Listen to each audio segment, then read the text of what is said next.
Seigneur, notre Maître, on se présente devant toi tout petit. Au pied de la croix, on se met à genoux. Et Seigneur, on veut entendre ta parole ce matin.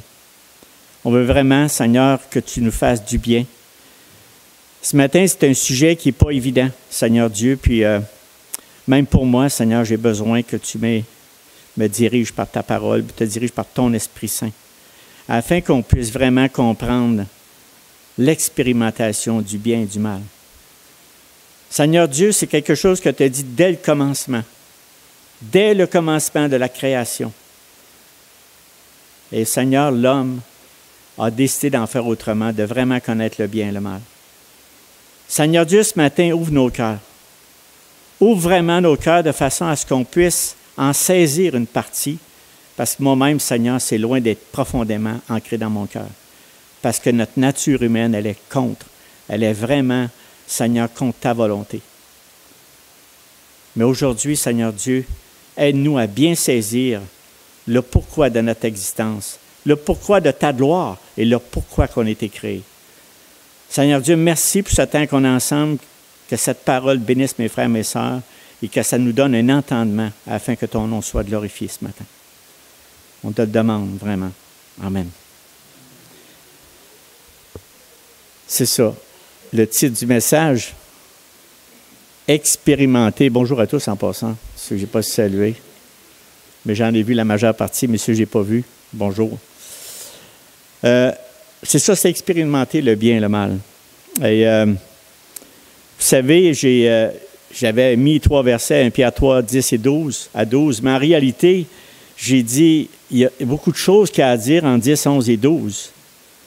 Puis, le verset 11 nous dit qu'il s'éloigne du mal et fasse le bien, qu'il recherche la paix, mais il dit qu'il s'éloigne du mal et fasse le bien, c'est quoi? Moi, ça m'a attiré l'attention. Ça m'a attiré l'attention, j'ai passé la semaine là-dessus. Fait que finalement, c'est ça le but ce matin que je vais vous parler. Dès le commencement de la création de l'homme et de la femme, Dieu a donné un commandement extrêmement important. Tu ne mangeras pas de l'arbre de la connaissance du bien et du mal, car le jour où tu en mangeras, tu mourras certainement. Vous savez que l'ordre de l'Éternel était très clair. Mais l'homme, lui, a décidé quand même d'expérimenter le bien et le mal. Mais on va voir aujourd'hui les effets de l'expérimentation du bien et du mal, même pour ceux qui appartiennent à Christ. Parce que des fois, on devient défaitiste. Pourquoi j'ai été créé, puis pourquoi tu m'as appelé? On est quasiment, et vous allez voir tout au long du message que je veux vraiment voir qu'on est accroché à ça. On est accroché à ça. On va commencer par une histoire d'un homme qui a expérimenté le bien et le mal. Pas rien qu'un homme, j'en ai même un là-dedans, j'en ai 2 histoires, en fait, une de biblique et une en dehors de ça. Mais quand même, je veux vous situer la vie. La vie, parce que le titre veut dire le sujet, c'est « Si quelqu'un, en effet, veut aimer la vie et voir des jours heureux, qu'il préserve sa langue du mal et ses lèvres des paroles trompeuses, qu'il s'éloigne du mal et fasse le bien. » Avez-vous remarqué qu'il en effet, veut aimer la vie? Regardez bien ça. La Déclaration d'indépendance des États-Unis d'Amérique, fortement, on est à côté, nous autres là, affirme immortels les droits à la vie, à la liberté et à la recherche du bonheur. L'auteur de cette déclaration considérait que ces privilèges avaient été accordés par Dieu à tous les hommes. Pour la plupart de nos contemporains, cet idéal consiste essentiellement en la poursuite effrénée de tout ce qui est gratifiant. Argent, maison, voiture, vacances, beaux vêtements, grands restaurants ou meilleure place aux grandes compétitions sportives et événements culturels ainsi que santé et bien-être. Dans le cœur de l'homme, la liberté, la voie, c'est ça. Parfois, cette quête s'oriente vers les aspects destructeurs d'un hédonisme douteux. Ça veut dire, hédonisme, c'est doctrine morale qui fait du plaisir le but de la vie. En fait, c'est ça notre but, c'est d'avoir du plaisir. Liberté sexuelle, alcool, consommation sans retenue de différentes drogues, pseudo-récréatives, que ce soit la marijuana, le crack, la cocaïne, l'amphétamine. Cependant, la triste réalité, c'est que ces choses n'offrent qu'un plaisir éphémère. Bien qu'en dessous des promesses d'une vie authentique, capable de vraiment satisfaire les attentes du cœur. Ça aussi, ça promet. Vous allez être heureux. Faites du plaisir en masse. Et là, Ernest Heming, oui, je ne sais pas si vous connaissez, fut l'un des porte-drapeaux les plus célèbres de ce style de vie hédoniste. Auteur d'œuvres connues, il était vraiment connu comme le soleil se lève, l'adieu aux âmes, le vieil homme et la mer. Hemingway fit ainsi parler de lui pour son style de vie avant-gardiste. Il n'avait que peu de considération pour les enseignements de la Bible ou pour tout autre système de moralité traditionnelle. Il voulait avoir du plaisir, lui. Donc, il s'adonna éperdument à la recherche de la bonne vie. Grâce à la renommée et au prestige et à l'argent que son talent littéraire lui procurait, il parcourut le monde entier à la recherche du plaisir. Il organisa des expéditions de chasse et de pêche, des rencontres avec des célébrités, des soirées copieusement arrosées. Il prit part à des batailles et des révolutions, œuvrant comme correspondant de guerre et coucha avec des femmes partout où il alla. Cependant, aucune de ces activités ne procura à Hemingway de satisfaction réelle et durable. Il a fini sa vie comment? Une balle dans la tête mit fin à sa triste vie en l'année 1961. Vous savez, il y a une autre histoire que je vais vous raconter avant d'aller dans le vif du sujet. Les pages de l'Écriture contiennent l'histoire d'hommes aussi qui ont recherché la bonne vie, au mauvais endroit. Salomon eut des richesses inimaginables, des terres, des palais et des chevaux, de l'or, de l'argent et des femmes nombreuses. Ceux qui connaissent l'histoire de Salomon, c'est lui qui était le plus intelligent, à part de notre Seigneur Jésus-Christ qui était sur la terre, c'est l'être le plus intelligent qui a existé dans tous les hommes. Et pourtant, vers la fin de sa vie, écoutez bien ça, Salomon n'avait toujours pas trouvé le bonheur. On parle toujours du bien et du mal. Tenez-vous dans ce sens-là. On l'utilise, on l'expérimente. C'est pour ça que j'ai appelé mon titre « Expérimenter le bien et le mal ». Sa tentative de vivre au plein sens du terme, c'est-à-dire haïr du plaisir en masse, c'est ce qu'il faisait. Il y avait tout, il se payait tout en fin de compte. Il a tout eu. C'était soldé par un échec, parce que dans le livre d'Ecclésiaste 2,17, il dit ceci. « Et j'ai haï la vie. Et j'ai haï la vie. Car ce qui se fait sous le soleil m'a déplu. Car tout est vanité et poursuite du vent. » Salomon finit par réaliser qu'une vie de plénitude ne s'acquiert ni dans les grands accomplissements, ni dans la connaissance, ni dans le plaisir, ni dans les possessions matérielles. En dernier ressort, il en arrivait à cette conclusion qui donne vraiment à réfléchir. La vie est accomblante que délectable. C'est ça sa conclusion. Et on voit ça dans Ecclésiaste 4, 1, 3. Lisez ça. C'est juste de voir son état d'âme. Même malgré tout ce qu'il y a eu là, il est arrivé à cette conclusion-là. Il y en a d'autres conclusions, mais celle-là, l'Ecclésiaste 4, 1, 3. Et j'ai considéré ensuite toutes les oppressions qui se commettent sous le soleil.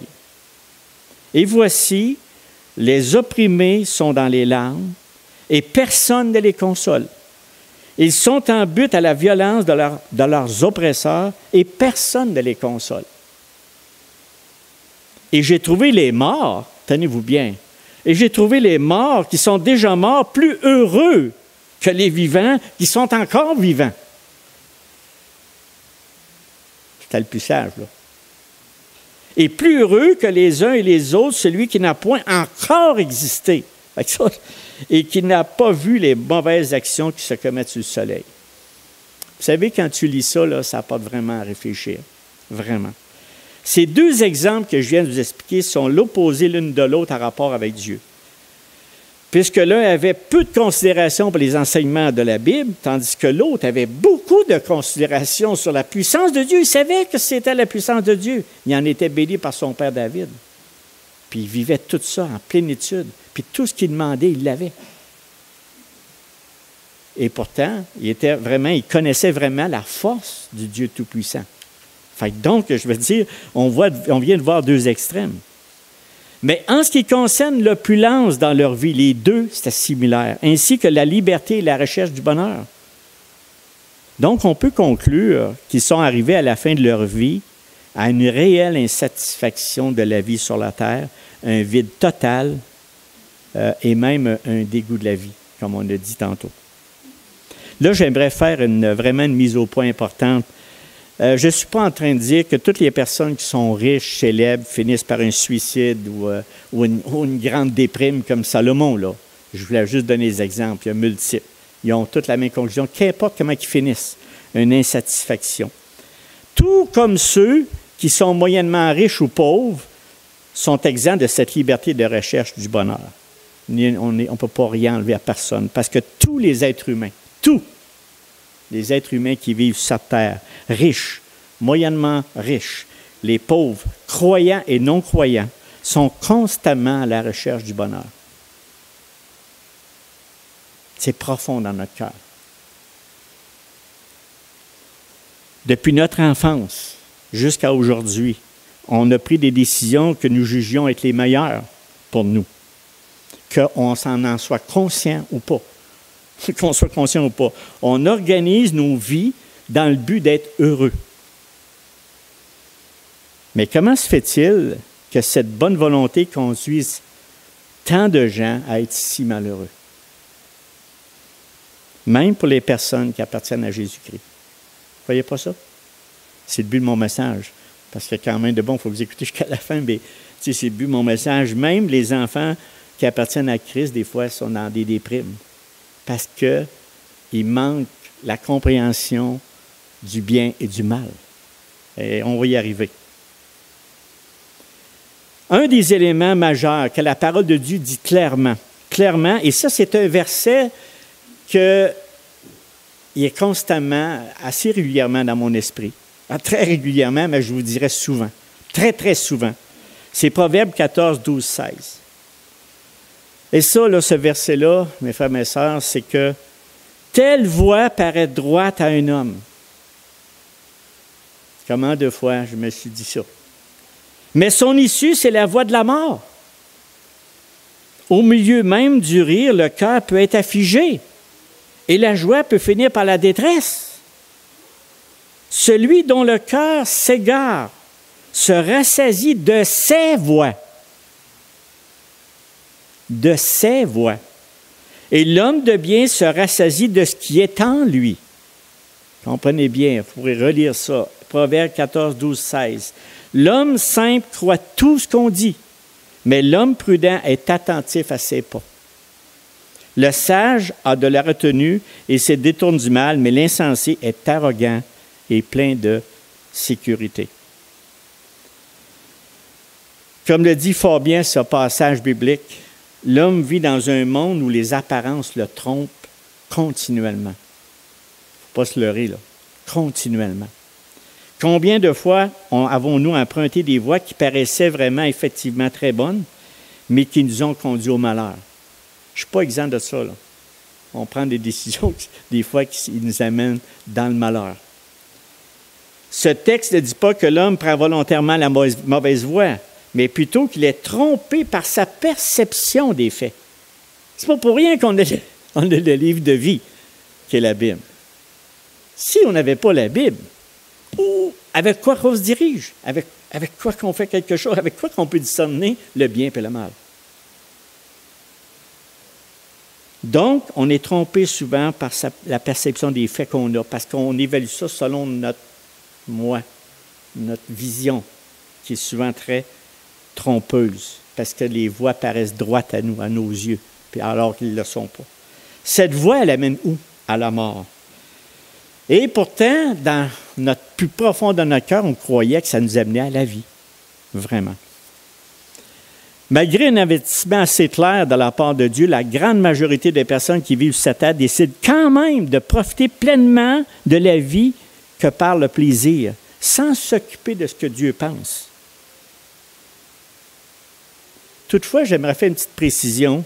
Il y a une énorme différence entre le bonheur et le plaisir. Le plaisir est davantage un événement de courte durée, mais très intense. Tandis que le bonheur, lui, réfléchissez à ça, quant à lui, est plutôt lié à des petites choses sans intensité, mais qui, ajoutées les unes avec les autres, amènent les gens à être heureux, à avoir une pleine satisfaction de la vie en Jésus-Christ. tous les êtres humains, je le dis encore, sans exception, désirent une vie abondante, pleine de joie et de bonheur. Mais sans regarder et écouter pleinement, avec attention, celui qui nous a créés. Et c'est ça le bas qui blesse. Puis on est toujours porté à faire ça. Tout le temps, je suis correct, Seigneur, je suis comblé, je suis correct, ça va. Pourtant, Dieu est le seul qui sait ce que nous avons réellement besoin pour avoir cette vie abondante, pleine de joie et de bonheur. Mais savez-vous l'idée, la fin? Mais ces créatures n'y croient pas du tout. C'est fou, hein, comment est-ce qu'on peut être? Ils n'y croient pas. Et bien souvent, on retrouve parmi eux des véritables chrétiens qui devraient apprécier pleinement la vie que Pierre nous dit ici. Pleinement la vie que Dieu nous accorde. Être pleinement reconnaissant de l'appel du Seigneur à sa vérité et finalement se réjouir au quotidien de la bonté du Seigneur. Mais la triste réalité, c'est que beaucoup de chrétiens ne le sont pas. Il y en a beaucoup trop, à mon avis, et ils n'y croient pas non plus. En disant, pourquoi Dieu m'as-tu appelé? Pourquoi m'as-tu appelé? Parfois même, on voit qu'on fait comme Salomon, mangeons, buvons et mourons. Pourtant, la parole de Dieu est claire sur le sujet de la vie en abondance pour ses brebis, pour tous ses enfants, sans exception. Puis je veux vous lire 2 versets. Un verset clé, en tout cas, qui est Jean 10, 9, 10. Jean 10, 9, 10, 9 et 10. Je suis la porte. Si quelqu'un entre par moi, il sera sauvé. Il entrera et il sortira et il trouvera des pâturages. Le voleur ne vient que pour dérober, égorger et détruire. Moi, je suis venu afin que les brebis aient la vie et qu'il l'ait en abondance. Moi, c'est un verset qui me parle beaucoup. On a une vie en abondance en Jésus-Christ. Pas une vie de pessimiste et de défaitiste. Jean 5, 39, 40, il dit, ils font la plupart, vous sondez les Écritures parce que vous pensez avoir en elles la vie éternelle. Ce sont elles qui rendent témoignage de moi et vous ne voulez pas venir à moi pour avoir la vie. Frères et sœurs, en dépit de ce monde hostile qui nous entoure, aimons-nous vraiment la vie que Dieu nous fait vivre sur cette terre? Et désirons-nous voir des jours heureux devant nous pour le restant de notre vie? Je suis sûr que c'est oui. Hein? Y a-t-il quelqu'un qui a envie de dire non? Là? Non, vous êtes tous dit oui. Mais écoutez le reste. Regardez bien le reste. Écoutez, c'est qu'il y a des points qu'on doit savoir, il y a des choses qu'on doit comprendre, et c'est le restant là, qu'on arrive dans le cœur du sujet. C'est une grande, longue introduction, mais il reste quand même que, tout d'abord, on va regarder vraiment dans la lettre de Pierre qu'on a lue ce matin par notre frère Samuel, qui l'a lu avec nous. Là, on a tous lu ensemble. Et puis, il faut voir que ces versets-là que je vous parle ce matin, ils étaient faits dans un contexte assez spécial, parce que quand Pierre a écrit ça sous l'inspiration divine, les chrétiens qui vivaient à Rome sous la dénomination de Néron, on l'appelait le despote, c'était pas toute une autorité qui était là, il donnait de la misère aux chrétiens. Là. Il les brûlait vifs sur des torches, il prenait les chrétiens, il les mettait dans l'huile, puis faisait des feux avec. Tout simplement que lui, pourquoi il a fait ça? C'est que lui-même a détruit la ville de Rome, vous savez? Et là, après ça, les Romains ils étaient fâchés après ça. Puis là, Néron, il dit, c'est les chrétiens qui ont fait ça. Et là, à partir de là, il y a une persécution énorme. C'est pour ça que Pierre, le livre de Pierre 1, 2, 3, il est là, puis il encourageait. Ce que Samuel nous a lu, il encourageait. Puis là, les chrétiens étaient là, qu'est-ce qu'on fait, Pierre? Tu sais, il avait besoin de réconfort. Écoute, il était persécuté pour quelque chose qu'il n'avait pas fait. Donc, les chrétiens subissaient des persécutions qui les amenaient, des souffrances qui les amenaient jusqu'à la mort. Et là, Pierre a écrit une lettre d'encouragement, mais il dit, même si nous ne vivons pas, même si on ne vit pas ça dans le moment, nous, dans le moment, on peut vivre un état de découragement, de manque de joie et de bonheur dans notre vie avec Jésus-Christ. On peut vivre ça dans le moment. Je sais que ce n'est pas comparable, parce qu'écoutez, on n'est pas personne qui va nous tuer, puis on va percevoir que mes autres étaient persécutés, là. Donc, on a lu tantôt 1 Pierre 2, 11 et 1 Pierre 3, 7 qui nous exhortent à la soumission aux autorités. Imaginez tout ce qu'on a lu tantôt, aux autorités en place, nos relations civiles. Je peux en lire quelques-uns. Soyez soumis à cause du Seigneur à toute autorité établie parmi les hommes, soit au roi comme souverain. Eh bien là, il dit, il nous persécute, il nous fait souffrir, il nous amène à la mort. Si on parle de toi, si on dit qu'on déclare qu'on t'appartient, ils vont nous tuer. Après ça, il nous parle d'être soumis à nos patrons. Il nous parle après ça d'être soumis à nos familles. Il donne tout cela dans la souffrance, dans la persécution. Je veux juste que vous imaginez. Puis Pierre commence sa lettre en disant « Bien-aimés, je vous exhorte comme étrangers et voyageurs sur la terre à vous abstenir des convoitises charnelles qui font la guerre à l'âme. » Et par la suite, Pierre dit que le comportement d'une personne qui appartient à Jésus-Christ, qu'on a lu tantôt. Et finalement, au verset 8, il dit « Enfin, après tout avoir dit ça, enfin, soyez tous animés des mêmes pensées, des mêmes sentiments, pleins d'amour fraternel, de compassion et d'humilité. Ne rendez point mal pour mal ou injure pour injure, bénissez au contraire. » Tu as un paquet de personnes qui sont après toi, puis qui te persécutent, puis te donnent des souffrances, puis là, il dit « Bénissez au contraire, car c'est à cela que vous avez été appelés afin d'hériter la bénédiction. » Et là, Pierre ajoute quelque chose qui m'a vraiment touché et fait réfléchir, que je vous ai dit tantôt, quelque chose qui devrait aussi nous toucher. Là, il dit tout de suite après, si quelqu'un, en effet, veut aimer la vie et voir les jours heureux, qu'il préserve sa langue du mal et s'élève des paroles trompeuses, qu'il s'éloigne du mal et fasse le bien, qu'il recherche la paix et la poursuive, car les yeux du Seigneur sont sur les justes et ses oreilles sont attentives à leurs prières. Mais la face du Seigneur est contre ceux qui font le mal. Si quelqu'un, en effet, veut aimer la vie et voir des jours heureux, avec tout ce que je viens de vous dire, là, tous les chrétiens qui étaient persécutés, qui étaient mis à mort avec les souffrances, imaginons, là, quelques minutes que vous êtes à Rome. OK? Vous êtes à Rome à l'époque des Romains. Puis là, on a des persécutions extrêmes qui vont jusqu'à la mort de la part des non-croyants parce que leur chef nous accuse d'avoir mis le feu dans leur ville. Savez-vous qu'on doit faire attention? Bien, on dit qu'on doit faire extrêmement attention parce que là, tu n'es pas là à te promener dans la ville et dire hey, « moi, je suis chrétien ». Ils vont te tuer. Donc, on ne s'identifie pas ouvertement. Mais par contre, la foi en Jésus-Christ est tellement forte. Il dit, êtes-vous, si quelqu'un vous pose la question, êtes-vous chrétien? Je pense que vous répondrez oui. Bien, si vous seriez été dans le temps des chrétiens dans ce temps-là, alors vous saviez très bien, en disant oui, que vous alliez périr par le feu. Vraiment. Ou par l'épée. Prenez ces pensées-là, là, avec de telles pensées dans l'esprit, là, puis vous lisez la lettre de Pierre qu'on a lue ce matin. Vous lisez-la tranquillement. Là. Si vous ne l'avez pas toute, là, relisez-les chez vous. Prenez le temps de dire ce qu'il les a dit à ces chrétiens-là. Puis là, il dit, à ce verset 11, il dit, si quelqu'un veut aimer la vie et voir des jours heureux.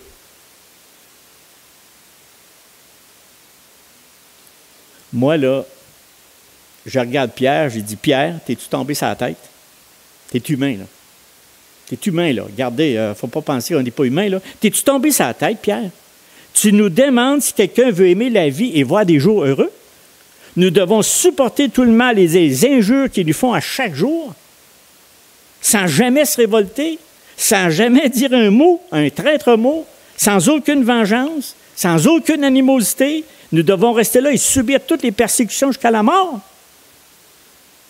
Et en plus, tu nous demandes de bénir nos ennemis. Non, mais là... Vous n'êtes pas humains, vous autres, là. Vous pouvez penser, là, vous êtes au fil de la mort, on va vous couper par l'épée parce que vous dites que vous êtes chrétien, vous appartenez à Jésus-Christ. Nous autres, on a la vie facile, mais je n'ai pas fini, là. En plus, tu nous demandes de bénir nos ennemis en leur faisant du bien. Tu veux qu'on bénisse nos ennemis en leur faisant du bien. Et en plus, tu nous dis, car c'est à cela que nous avons été appelés afin d'hériter la bénédiction de Dieu. Wow!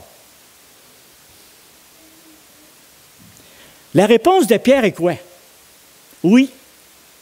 Oui, oui, mes frères, mes sœurs. Non, mais je vous ai poussé la réflexion fort, parce que nous autres, dans notre gros confort du Québec, gros confort du Canada, tout va bien. Mais maintenant, vous allez me dire, bien là, ce qu'on vit là, dans notre beau pays, là, c'est pas ça, pas pantoute, Gérard, là. Bien, c'est tout à fait vrai. Moi, je voulais mettre une mise en scène pour vous dire que si on avait été là, comment on aurait réagi? Comment on aurait fait, là? On aurait-tu arrivé, oui, je suis chrétien, tout! La tête part au bonheur, c'est une persécution. Regardez, on vit dans le gros pacha, nous autres, là. Donc, ce que je veux vous ramener, c'est que ce qu'on vit dans notre pays, là, c'est quelque chose de beaucoup plus subtil et dangereux que nous le pensons. Puis je vais vous le décrire. C'est ça que je vais en venir à ça, je vais vous le décrire. On vit dans un pays où la moralité du bien et du mal est définie selon l'homme, qui est dit sans cesse et à tous les jours. On n'est pas persécuté par l'épée, on n'est pas persécuté par des personnes qui veulent nous enlever la vie, on est persécuté par constamment des choses comme ceci. Puis ça, c'est véhiculé jour après jour, jour après jour. Jouis de la vie au maximum. Aie du plaisir au maximum. Ne te laisse pas dominer par qui que ce soit. Fais ta vie comme tu l'entends. Et ce que les autres pensent n'est pas important. L'important, c'est toi, toi, toi. Toi, toi. Alors, je vais en mettre moi, toi, toi. Il y a toujours la fête du moi. L'important, c'est toi. Les autres, on s'en fout complètement. Détermine toi-même ce qui est bien et ce qui est mal parmi toutes nos règles qu'on a à suivre. L'important, c'est que tu trouves ton chemin dans tout cela. Tu vivras longuement, tu seras pleinement dans ta vie, tu feras pleinement ta vie et tu seras pleinement heureux. C'est ça qu'on a comme menu dans notre monde occidental, dans le Québec, dans le Canada. Non? C'est pas ça qu'on a? En tout cas, le Seigneur n'est pas là au menu certain. Il n'est pas au menu, ça c'est sûr. Mais c'est ça qu'on a. Cette semaine, j'ai écouté une personne qui disait, bref, je me fous de ce qui est bien et de ce qui est mal. C'est moi qui détermine par mes valeurs ce qui est bien et ce qui est mal. Et pour déterminer ce qui est bien ou mal, je me pose la question suivante. Est-ce que c'est juste pour moi? Est-ce que cela correspond à mes valeurs? Hey! Vous savez, cette domination et cette pression sur nos âmes est constamment là à tous les jours de notre vie. C'est constamment là. Les médias, l'Internet, la philosophie humaine, pensant que nous avons la vraie vie et la vraie liberté alors que nous sommes complètement prisonniers de notre volonté et nos choix qui nous amènent dans une vie éphémère et vide de sens. Pourquoi les hommes choisissent-ils ce chemin? Parce que depuis le commencement, l'homme veut choisir par lui-même ce qui est bien et ce qui est mal afin de vivre leur vie à leur manière, selon leur choix et leur volonté, et non selon la volonté de Dieu qui désire que nous ayons une vie en abondance, pleine de joie et de bonheur. Nous ne croyons pas que Dieu peut nous donner une vie abondante et riche, car selon nous, selon notre jugement, selon notre savoir, Dieu ne pourra pas nous donner cette vie que nous aimerions avoir. Combien de personnes j'entends dire ceci, et même des personnes qui disent croire en Jésus? Moi, oui, je crois en Dieu, pourvu qu'il me donne ce que je désire et ce que je demande. Comme Vincent l'a si bien expliqué la semaine passée, si quelqu'un veut venir à moi, qui est Jésus, qu'il renonce à lui-même et qu'il se charge de sa croix et qu'il me suive. Vous savez, renoncer à soi-même, c'est de repousser tous les désirs qui sont dans notre cœur et qui font opposition à l'œuvre de Jésus-Christ, qui fait la sanctification dans chacune de nos vies. Et ça, c'est le prix à payer pour suivre Jésus et être son disciple. Car ce que Dieu veut, c'est quoi?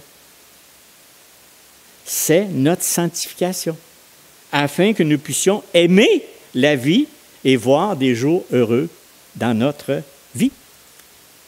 Ah, il est bon, hein? Pour des personnes aussi incrédules que nous autres. Maintenant, si quelqu'un, en effet, veut aimer véritablement la vie et voir les jours heureux, il faut faire ceci. Qu'il préserve sa langue du mal et ses lèvres des paroles trompeuses, qu'il s'éloigne du mal et fasse le bien. Vous n'êtes pas surpris d'entendre ça? Moi, je le suis.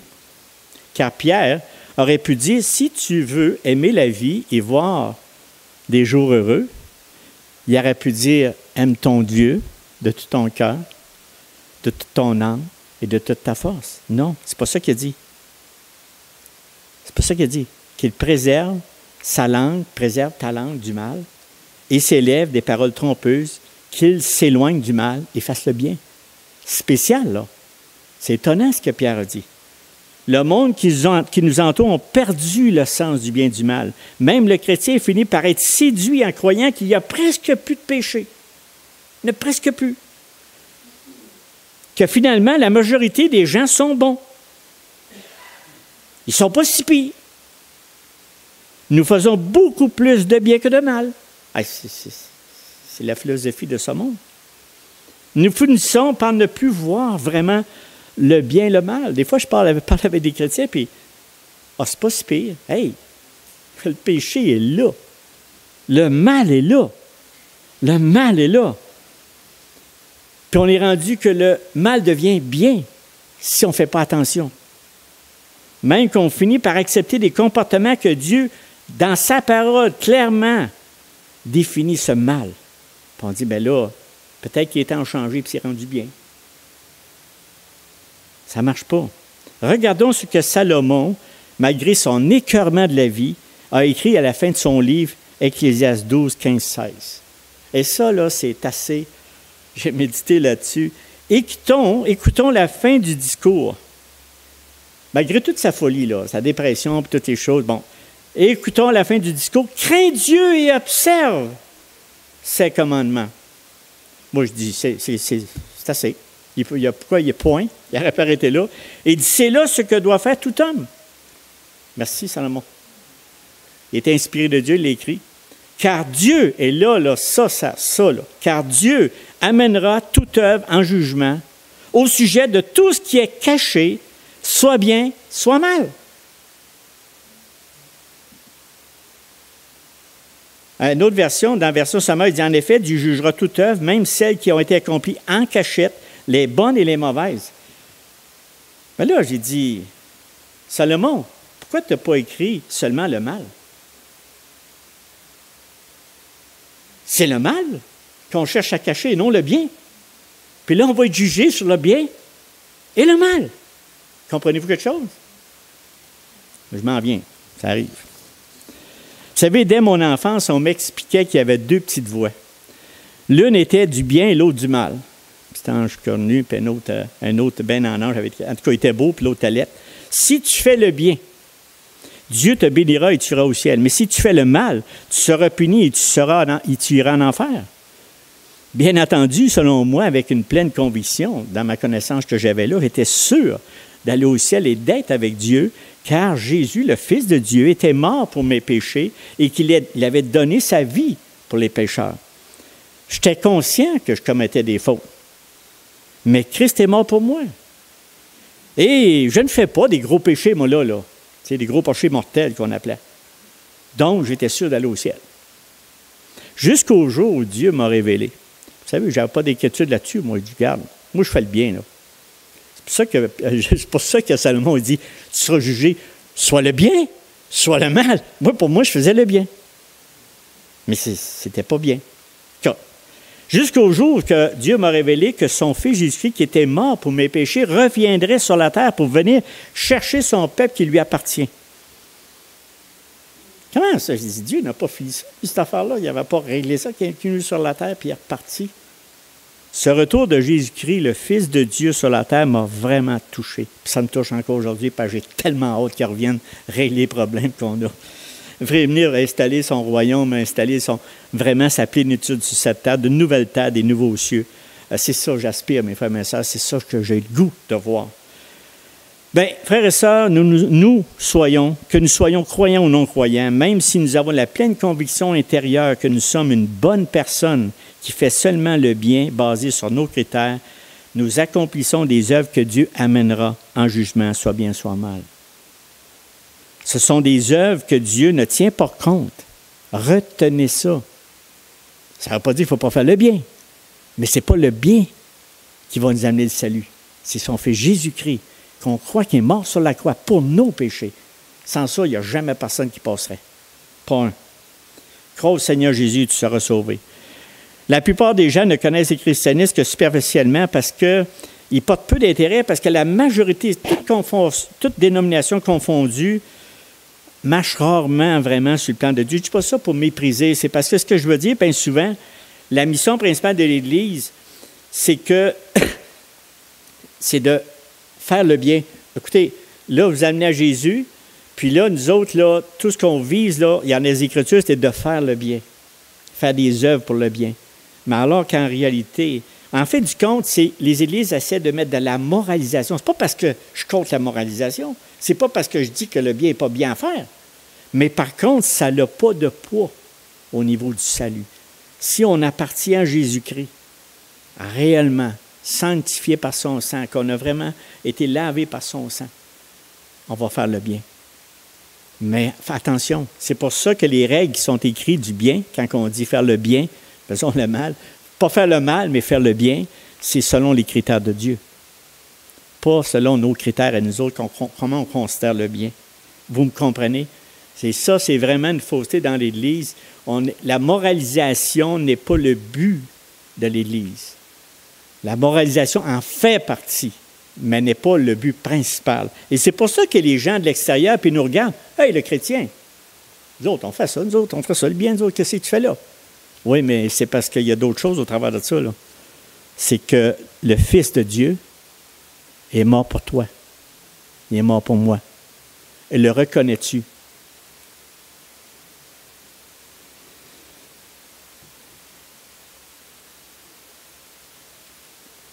La grande vérité là-dedans des églises, le pourquoi qu'on est là, c'est d'avoir une connaissance personnelle et profonde de la volonté de Dieu. Oui, la moralisation en fait partie. Oui, de connaître le bien que la Bible dit, c'est de le connaître. Mais le grand but des églises, c'est de connaître la personne et la profondeur de Jésus-Christ, puis la volonté de Dieu. Êtes-vous d'accord avec ça? Quand on comprend cela, le véritable chrétien ne marche plus dans la connaissance du bien et du mal. Ah, j'ai fait le bien aujourd'hui. Ah, c'est correct.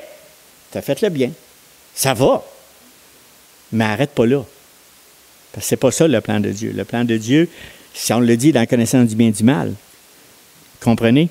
Marcher sérieusement avec Dieu découle d'une réelle connaissance de sa personne, alors que la religion est le fait de marcher dans un code moral orienté vers le bien, ayant pour fin la frustration et la désolation parce que Dieu ne s'y trouve pas.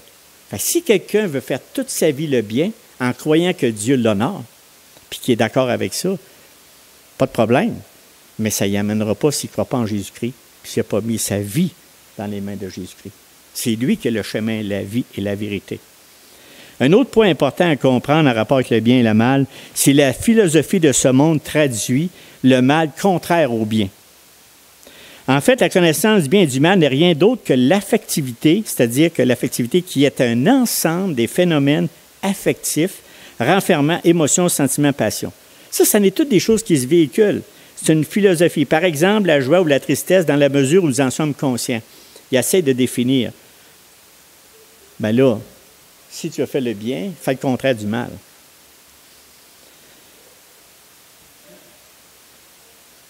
C'est pour ça que ce n'est pas surprenant ce que j'ai dit tantôt d'une femme qui disait « Bref, je m'en fous de ce qui est bien, de ce qui est mal. C'est moi qui détermine par mes valeurs ce qui est bien et ce qui est mal. » Donc, dans l'histoire, pour arriver avant, je vais vous dire d'autres choses, dans l'histoire, plusieurs grands philosophes et théologiens se sont questionnés sur l'origine du mal.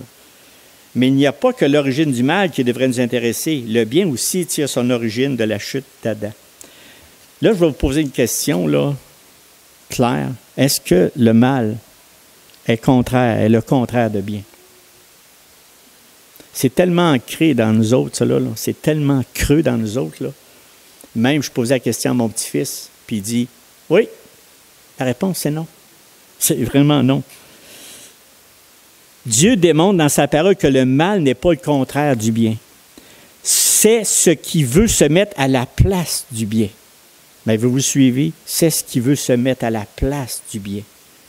L'homme est séduit par des forces du mal qui veulent imiter l'action de Dieu. Vous savez, dans le récit de la chute de Genèse 3, la faute de l'homme n'est pas d'être contre Dieu, mais de vouloir se prendre soi-même Dieu. Saisissez bien ça, la différence, c'est vraiment... Souvenons-nous qu'avant la chute, le bien et le mal ne faisaient pas partie du plan initial que Dieu avait prévu pour l'homme. La connaissance du bien et du mal est venue de Satan au moment de la séduction. Même si on a souvent prétendu que la chute de l'homme en Adam était liée à la sexualité, c'est complètement faux. Si quelqu'un vous dit ça, ça ne marche pas. C'est pas ça, mais c'est bien avec la connaissance du bien et du mal. Et on voit ça dans Genèse 3, 4, 5. Il dit, alors le serpent dit à la femme, « Vous ne mourrez point. Mais Dieu sait le jour où vous en mangerez, vos yeux s'ouvriront et que vous serez comme Dieu, connaissant le bien et le mal. » C'est fort, ces paroles-là. C'est vraiment fort. Une séduction de Satan. Puis ça, là, écoute, ils ont regardé ça, puis ils ont vu l'arbre était bon à manger, agréable à la vue, il était précieux pour ouvrir l'intelligence, et ils prirent de son fruit, et ils en mangèrent. Ce verset-là, pour moi, c'est un verset tellement important de base, fondamental du bien et du mal. Vos yeux s'ouvriront et vous serez comme Dieu. Puis ça, ce mensonge est toujours existant aujourd'hui, à tous les jours, puis on le véhicule constamment. Vous allez être comme Dieu. Dans toutes les sectes ou des personnes qui veulent adorer des dieux, toutes sortes de dieux, bien c'est ça, tu vas devenir un Dieu, connaissant le bien et le mal. Donc, par sa nature, le principe du péché pousse l'homme à agir mal. Cependant, lorsqu'il agit bien, il marche aussi également dans le péché. C'est ça qui est impressionnant. C'est que des fois, il va faire le bien, mais il marche dans le péché pareil. Comprenez? Comment, moi je peux dire ça, comment le bien peut-il être qualifié de péché? Il peut être qualifié ainsi lorsqu'il est le fruit d'une intention indépendante de la volonté de Dieu. Donc, je peux faire un bien, mais complètement à l'envers de la volonté de Dieu, ou à l'encontre de la volonté de Dieu. Donc, c'est la preuve que quand Salomon dit soit tu vas juger soit bien ou soit mal, c'est que c'est pas parce que tu penses que tu fais le bien, si c'est contre la volonté de Dieu, tu n'es pas là. Et tout ça découle de la connaissance du bien et du mal. Puis le christianisme là-dessus, bien, il a échoué, puis c'est ça, il ne faut pas échouer, il faut donner la vraie vérité là-dessus. Bon, plutôt que d'insister sur la nécessité de connaître Dieu et de sa parole afin que sa volonté soit comprise. Je vais continuer. Le premier, on dit tout le temps, c'est dans cette histoire, Dieu avance. Des fois, je vais dire souvent, Dieu a le dernier mot. Je ne sais pas si vous avez, mais Dieu va avoir le dernier mot. Parce que quelqu'un dit, on va faire ça, on va faire ça. J'ai dit, toi là, j'ai dit, écoute, Dieu va avoir le dernier mot. Mais savez-vous qu'il y avait aussi le premier mot? Dieu avait le premier mot, parce que dans Genèse 2, 16, 17, il a dit ceci. L'Éternel Dieu donna cet ordre à l'homme. Tu pourras manger de tous les arbres du jardin, mais tu ne mangeras pas de l'arbre de la connaissance du bien et du mal. Car le jour où tu en mangeras, tu mourras certainement. Tu as bien entendu. Car le jour où tu en mangeras, tu mourras certainement. Ce monde est sous l'inspiration du prince de ce monde, qui est Satan le diable. C'est le même être qui a séduit Adam et Ève, qui est encore là pleinement aujourd'hui à l'œuvre. Il est complètement à l'œuvre. Il n'arrête pas de véhiculer ce mensonge qu'en mangeant le fruit de l'arbre du fruit de la connaissance du bien et du mal, ils sont comme Dieu, puis ils continuent à véhiculer ça, puis nous autres, on gobe ça. Puis pourtant, Dieu est très clair. Tu ne mangeras pas de l'arbre de la connaissance du bien et du mal, car le jour où tu mangeras, tu mourras. Vous savez, lorsqu'ils péchèrent, Adam et Ève, ils moururent spirituellement. Mais comme Dieu est plein de grâce, ils ne moururent pas physiquement. En tout cas, pas tout de suite. Aucune raison n'est donnée à cette interdiction, à part le fait qu'il s'agissait d'une mise à l'épreuve et il n'y avait rien de magique dans cet arbre. Vous savez ça, hein? Il n'y avait rien de magique. Mais manger de son fruit après avoir reçu l'interdiction de la part de Dieu de ce que je viens de dire, donnerait en effet à l'homme la connaissance du mal. Il venait de prendre la connaissance du mal, puisque le mal peut être défini comme le fait de désobéir à Dieu. Est-ce que vous me suivez dans toutes ces histoires du bien et du mal-là? Est-ce que vous autres, moi, là, je regardais ça, je réfléchissais à tout ce que je suis en train de vous parler ce matin, puis j'ai l'effet de discuter et méditer sur le bien et le mal. J'ai dit, quelle expérience qu'on vit. Comment on peut s'en sortir? Comment on peut faire pour vivre dans ce monde? Parce qu'il l'a dit, Dieu. si tu veux t'arroger à déterminer par toi-même le bien et le mal, tu mourras. Oui, spirituellement, mais aussi la mort. Enfin, j'ai dit, qu'est-ce qui me reste, Seigneur? Qu'est-ce qui me reste? Pour avoir justement que Pierre ce qu'il a dit, tu veux aimer la vie et voir les jours heureux? Préserve ta langue du mal et tes lèvres des paroles trompeuses et éloigne-toi du mal et fais du bien. Moi, ce que ça m'a amené en vous parlant de ce que je vous parle, c'est qu'il faut que je fasse attention. Qu'est-ce que c'est le bien? Puis qu'est-ce que c'est le mal? Puis quand je fais des actions en tout temps, à tous les jours de ma vie, comment je peux savoir si quelque chose est bien puis qui est mal? Comment on peut faire ça? Vous avez la réponse, hein? C'est par les Écritures. Seulement Dieu, par son Esprit Saint, peut nous donner, avec une pleine conviction, le sens vrai du bien et du mal. Et c'est là qu'on voit, quand on regarde toute la société, quand on regarde tout ce qui nous entoure. Moi, je parlais dans le temps des Romains, quand les chrétiens vivaient, ils étaient persécutés, ils pouvaient se faire tuer, parce qu'ils disaient qu'ils appartenaient à Jésus-Christ. Mais nous, on vit dans un autre monde. Pas par ces persécutions-là, mais persécutés en disant, voyons non, t'es donc bien insensé de penser à un Dieu qui sauve. T'as qu'à déterminer toi-même le bien et le mal. C'est simple. C'est pas compliqué, mais on se fait avoir. Puis nous, même chrétiens, il faut être à l'affût de ça. Il faut vraiment être capable d'arriver à dire, Seigneur, éclaire-moi. Éclaire-moi, parce que dans ta parole, tu as tout mis pour déterminer ce qui était bien et ce qui était mal. En dehors de ton livre, je peux déterminer ce que je veux. Et c'est ça la grande séduction de ce que nos contemporains vivent. Et en plus, ils vivent ça. Mais nous autres, si on ne fait pas attention aussi, on peut marcher avec Dieu tout en ne marchant pas avec Dieu. Tout simplement. Est-ce que ça peut être vrai ce que je vous dis là? Moi, j'ai médité ça toute la semaine. Je dis, Gérard, Seigneur, aide-moi. Comment je peux déterminer le bien et le mal? Je peux aussi bien faire le bien, puis en réalité, je vais être jugé sur ça. Parce que le bien que je veux faire est contraire à ta volonté. C'est pour ça que Salomon, quand il disait, c'était tellement vrai, car tu seras jugé. Tu vas être jugé. Écoute, crains Dieu, observe les cérémonies, mais en plus, tu vas être jugé sur ce que tu as fait, soit bien ou soit mal. Moi, ça m'a ouvert les yeux, ça m'a vraiment aidé à comprendre qu'est-ce que Pierre disait ici, dans 1 Pierre 3, verset 11, qui dit, « Tu veux aimer la vie et voir des jours heureux, préserve ta langue du mal et tes lèvres des paroles trompeuses. » Puis ça, c'est mon prochain message, parce que là, j'ai même presque pas touché à ça, parce que là, j'ai même pas parlé de la langue. La langue qui est un tueur littéral. On ne peut pas imaginer comment on pêche avec la langue. C'est incroyable. Moi, je voulais juste commencer à déterminer qu'est-ce qui était bien et qu'est-ce qui était mal. Pour vraiment qu'on puisse comprendre dans notre esprit que le bien, soit bien ou soit mal, c'est pas le contraire d'un l'un de l'autre. Êtes-vous surpris de ça? Ou vous étiez, en tout cas, j'espère. Pour moi, quand j'ai appris ces choses-là en étudiant, puis je dis, ah, wow, c'est vrai, mais la majorité des gens, le mal est-tu contraire du bien? On va dire oui, mais c'est pas vrai. Il y a le bien et le mal. Puis tu peux faire le bien, puis pas être accrédité par Dieu, pas pantoute. Le mal, mais ça, c'est automatique. C'est automatique. On n'a pas besoin d'en discuter. Donc, qu'il s'éloigne du mal et aussi tes lèvres trompeuses, cela veut dire s'abstenir de violences verbales que l'on fait subir, juste pour faire une survol, parce que je veux revenir sur le prochain message vraiment sur... Ça fait longtemps qu'on n'a pas prêché sur la langue. Vous connaissez la langue, mais j'ai dit, je n'ai pas le temps de parler de ça, mais le prochain, on va parler de la langue. On va faire le tour de ça. Comment est-ce que la langue peut tuer ton prochain?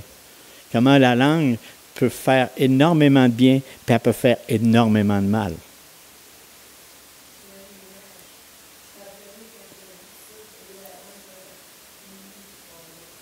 Une mitraillette, c'est ça. Elle fait une mitraillette. C'est ça, exactement. Ben oui, parce qu'ici, j'avais regardé un verset pour vous le lire, Jean 300, qui dit « La langue aussi est un feu, c'est le monde de l'iniquité. La langue est placée parmi les membres souillant tout le corps, enflammant le cours de la vie, étant elle-même enflammée par la géhenne. Fait qu'il y a-t-il quoi à dire là-dessus? Oui, absolument, la langue. Donc, qu'il s'éloigne du mal. Ici, ce verbe s'éloigner, c'est décrit un violent rejet du péché. Parce que si on ne fait pas attention dans la connaissance du bien et du mal, on va même accepter le mal comme bien. C'est ce que je vous disais tantôt. Mais imaginez ce que la parole dit quand elle dit ça. Ici, Matthieu 5, 44, il dit « Mais moi, je vous dis, aimez vos ennemis et bénissez ceux qui vous maudissent. » Ça ne vous rentre pas dedans, ça? Moi, ça me rentre dedans.